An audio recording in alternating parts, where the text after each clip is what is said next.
جی سہیل سلطان صاحب. شکریہ جناب اسپیکر صاحب. میں اپنی تقریر کا آغاز قرآن پاک کی آیت کریم سے کرنا چاہوں گا. کنتم خیر امۃ اخرجت للناس تأمرون بالمعروف وتنہون عن المنکر وتؤمنون باللہ. تم سب سے بہترین امت ہو. تمہیں انسانوں کی فلاح کے لیے پیدا کیا گیا ہے. تم نیکی کا حکم دیتے ہو اور بدی سے روکتے ہو اور اللہ تعالیٰ پر ایمان رکھتے ہو. جناب اسپیکر صاحب، فارم 47 کی جعلی حکومت نے اپنا دوسرا بجٹ پیش کر دیا جس میں ان کے ساتھ اتحادی جماعتیں بھی شامل تھیں. جناب اسپیکر صاحب، مشیر خزانہ صاحب کی تقریر کے پہلے صفحہ پر لکھا تھا کہ اس بجٹ میں اتحادی جماعتوں کی مشاورت بھی شامل تھی اور ان کا شکریہ بھی ادا کیا گیا ہے، جبکہ پیپلز پارٹی والے کہتے ہیں کہ ہم سے کسی نے مشاورت نہیں کی اور ہم بجٹ کے خلاف احتجاج کریں گے. جبکہ دوسری جانب مسلم لیگ کی طرف سے جواب آتا ہے کہ ہم سے بھی کسی نے مشاورت نہیں کی ہے اور ہم سے بھی کسی نے نہیں پوچھا ہے. تو جناب اسپیکر صاحب، پوری قوم حیران ہے کہ کون ہے وہ لوگ جس نے یہ بجٹ تیار کیا ہے؟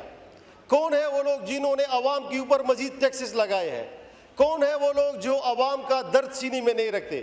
تو جواب آتا ہے کہ یہ وہ لوگ ہیں جو فارم 47 کے نتیجے میں آئے ہیں. یہ وہ لوگ ہیں جو جعلی حکومت میں بیٹھے ہیں. یہ وہ لوگ ہیں جو حقیقی عوامی نمائندے نہیں ہیں. جناب اسپیکر صاحب، اگر ہمارا کام صرف یہی ہے کہ ہم غریب عوام کے اوپر ٹیکسز لگائیں، اگر ہمارے پارلیمنٹ کا کام صرف یہی رہ گیا ہے کہ ہم مہنگائی میں اضافہ کریں، تو جناب اسپیکر صاحب اگر پیٹرولیم کی قیمتوں میں اضافہ ہوتا ہے تو یہ تو اوگرا بھی کر سکتی ہے. گیس کی قیمتوں میں اضافہ تو کنسرن ڈپارٹمنٹ بھی کر سکتی ہے. ٹیکسز میں اضافہ تو BR بھی کر سکتی ہے. جناب اسپیکر صاحب، ہمارا کام ہے لوگوں کو ریلیف دینا، اور افسوس کی بات کہ اس بجٹ میں عوام کے لیے کوئی ریلیف شامل نہیں ہے. جناب اسپیکر صاحب، غربت کی اگر ہم بات کریں تو اس حکومت میں 2 کروڑ سے زائد لوگ غربت کی لکیر کی نیچے چلے گئے ہیں.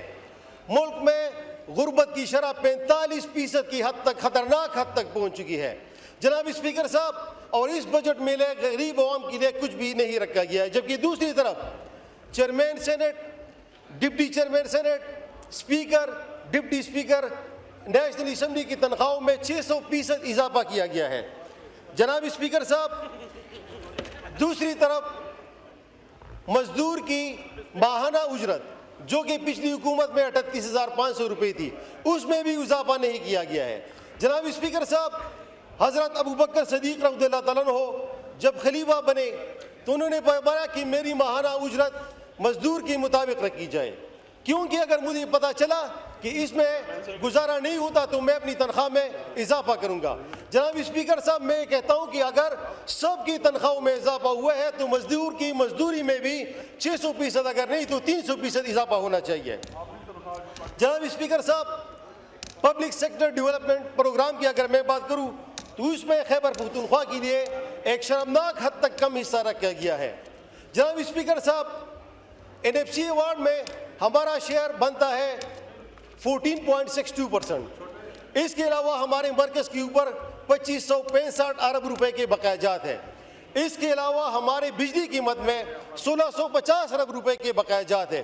اس کے باوجود ہماری صوبائی حکومت نے فرینڈلی بجٹ پیش کر دیا، جبکہ خیبر پختونخوا کے عوام کے لیے بہت ہی کم حصہ مختص کیا گیا ہے. جناب اسپیکر صاحب، ہم بھی پوچھنا چاہتے ہیں کہ کیا خیبر پختونخوا کی عوام تشریف رکھیں، کیا وہ پاکستانی نہیں ہے؟ تشریف ممبران سے گزارش ہے تشریف رکھیں یا لابی میں جا کے بات کریں. امین الحق صاحب، امین الحق صاحب، امین الحق صاحب، جلسہ جا کے لابی میں کریں پلیز. جناب اسپیکر صاحب، اور افسوس کی تشریف بات یہ رکھیں ہے یا لابی میں چلے جائیں پلیز. کہ PSDB میں میرے صوبے کا حصہ تو چھوڑیں، اوپر ہمارے ملاکنڈ ڈویژن کے اوپر 10% ٹیکس لگایا گیا ہے. اور افسوس کی بات یہ ہے کہ کابینہ میں امیر مقام صاحب بیٹھے ہوئے ہوتے ہیں، ان کی منظوری سے اور ان کی مرضی سے میرے ملاکنڈ ڈویژن کے اوپر 10% ٹیکس لگایا گیا ہے. اور اس کی موجودگی میں میرے صوبے کی نمائندگی، وہ اپنے آپ کو صوبے کا نمائندہ کہتا ہے، اس کی موجودگی میں کابینہ نے میرے صوبے کو شرمناک حصہ دیا گیا ہے. جناب اسپیکر صاحب، یوتھ کی اگر ہم بات کریں تو ملک کی 60% آبادی نوجوانوں پر مشتمل ہے. اس بجٹ میں یوتھ کے لیے ایک بھی پروگرام شامل نہیں ہے. عمران خان کی حکومت میں 3 پروگرام تھے، یوتھ امپاورمنٹ، یوتھ لون اور کامیاب جوان پروگرام، وہ سارے ختم کر دیے گئے۔ جناب اسپیکر صاحب، کل ایک محترمہ یہاں پہ تقریر کر رہی تھی کہ کے میں بجٹ کہاں پر ہے، وہ کہاں پر استعمال ہو رہا ہے، تو میں اس کو جواب دینا چاہتا ہوں کہ وہ بجٹ آپ کی جیب میں اس وقت موجود ہے، آپ کے پرس میں موجود ہے۔ ابھی آپ جائے خیبر پختونخوا کی کسی بھی ہاسپٹل میں، آپ کے پرس میں آپ کا جو شناختی کارڈ ہے اس پر آپ کا مفت علاج ہوگا، وہ بھی 10 لاکھ روپے کا۔ جناب اسپیکر صاحب، ایران کے اوپر حملہ ہوتا ہے، پوری قوم اس کے ساتھ کھڑی ہوتی ہے۔ پاکستان کے اوپر حملہ ہوا، عمران خان کی ہدایت پر، عمران خان کی ایک کال پر پوری قوم متحد ہوئی۔ فلسطین میں ظلم ہوتا ہے، وہاں پر حملے ہوتے ہیں، پوری قوم متحد ہوتی ہے۔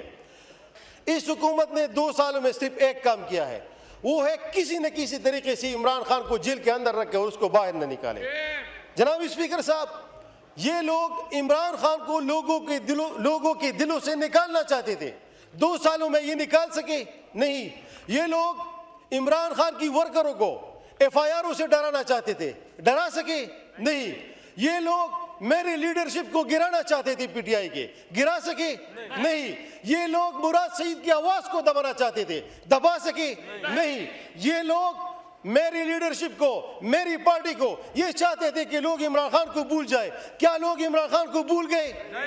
عمران خان کی مقبولیت میں دن بدن اضافہ ہوتا رہا ہے۔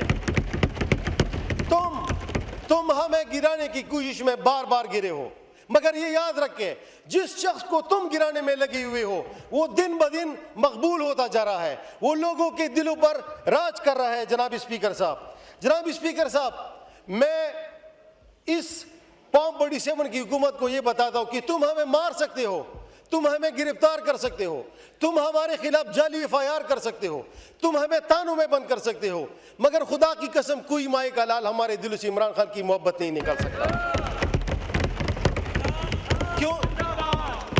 کیونکہ عمران خان ایک شخص کا نام نہیں ہے، عمران خان ایک سوچ کا نام ہے، عمران خان ایک نظریے کا نام ہے، اور ہم نے ابھی فیصلہ کر لیا ہے۔ پشتو میں ایک شعر ہے، سلیم الرحمان صاحب، منگلی ونی اپدی نہیں اچتاوان دے پکے، منگلی ونی اپدی نہیں اچتاوان دے پکے، اور تو وردانگو کچاوی عمران خان دے پکے۔ اسی لیے منگلی ونی اپدی نہیں اچتاوان دے پکے، اور تو وردانگو کچاوی عمران خان دے پکے۔ اسی لیے مان لو کہ تم ہار چکے ہو، مان لو کہ تم گر چکے ہو، مان لو کہ تم سیاست میں خریداری کرتے ہو، مان لو کہ تم سیاست میں مداخلت کرتے ہو، مان لو کہ تم پام 47 کی جعلی حکومت ہو، مان لو کہ یہ بجٹ عوام دشمن بجٹ ہے، مان لو کہ یہ بجٹ عوام دشمن بجٹ ہے، مان لو کہ یہ بجٹ تم لوگوں نے نہیں بنایا ہے۔ جناب اسپیکر صاحب، ہمیں امید ہے کہ انشاءاللہ عمران خان دوبارہ آئے گا،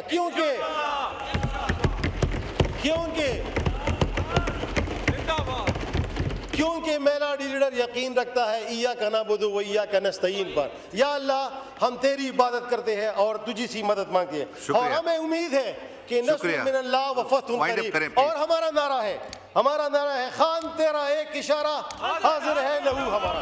شکریہ۔